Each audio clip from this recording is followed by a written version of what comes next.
Reginald loved Helen. That's how our story begins. With love and happiness abound, these two walked through life hand in hand. They met on the streets of Sumter, South Carolina, in the month of May, 1872. He was a regal man, one of stature and pomp, who resided from Jackson, Tennessee. A man of 38, he commanded attention from all around him with his mere presence. This was partly due to his time in the Confederate States Army as a doctor in the medical corps. Even with the disadvantage of the Confederacy during that time due to supply shortage, he was a decorated officer. Having saved hundreds of lives over the war, mainly with the help of amputation, but lives saved nonetheless. Helen was a beautiful young woman, aged 20. Long brown curls down to her mid-shoulder, fair skin with freckled cheeks, and hazel eyes that can melt any man's heart.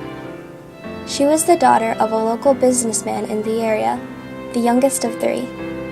She was kind and adventurous, which on occasion got her in trouble with the family growing up. But she was a respectable lady nonetheless, and she was smitten by Reginald from the moment she met him. A whirlwind love affair soon blossomed between the two.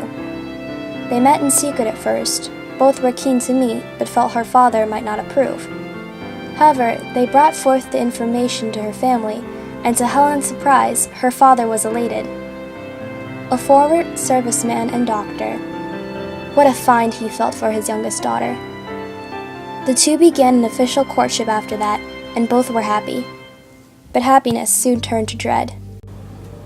One evening, during late July, Helen fell faint during a dinner party at the family home. Reginald and her father were both distraught at the sight.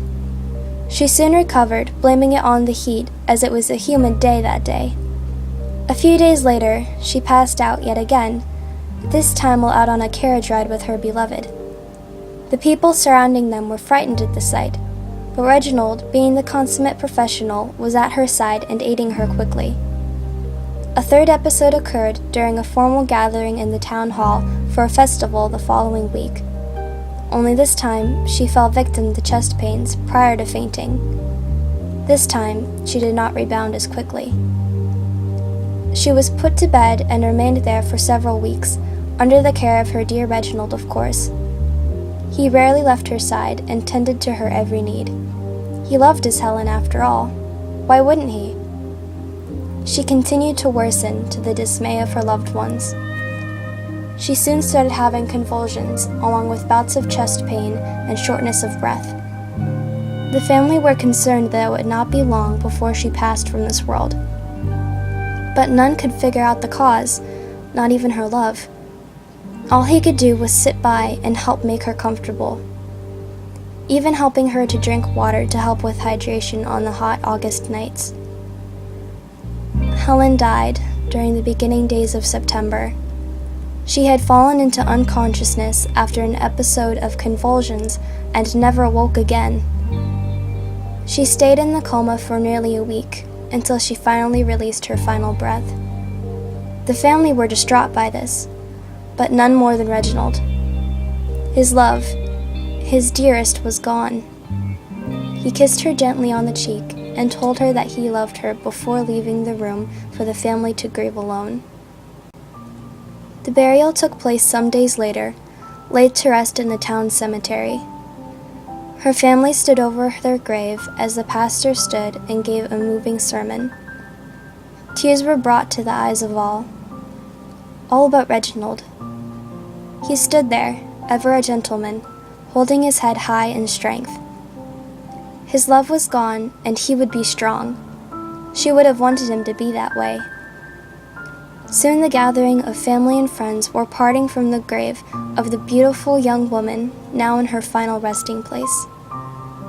All but Reginald left as the warm summer breeze sailed through the cemetery. He knelt down and placed his hands on her grave marker. He smiled lovingly and shed a single tear. He vowed to love her always, as he loved all the others. He kept her alive as long as he could, but she faded sooner than he thought she would. Maybe it was her age or her physical stature. He did not know. but she faded faster than his last love had.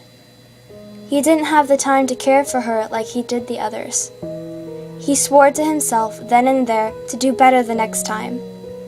A lower dosage possibly would help, although it still had to be enough to affect the body. But that is the problem with medicine. It's trial and error. But he would do well with the next love of his life. He will care for her and hopefully be allowed more time to love her and care for her than the measly month and a half he had gotten with Helen. Yes, he would do better the next time.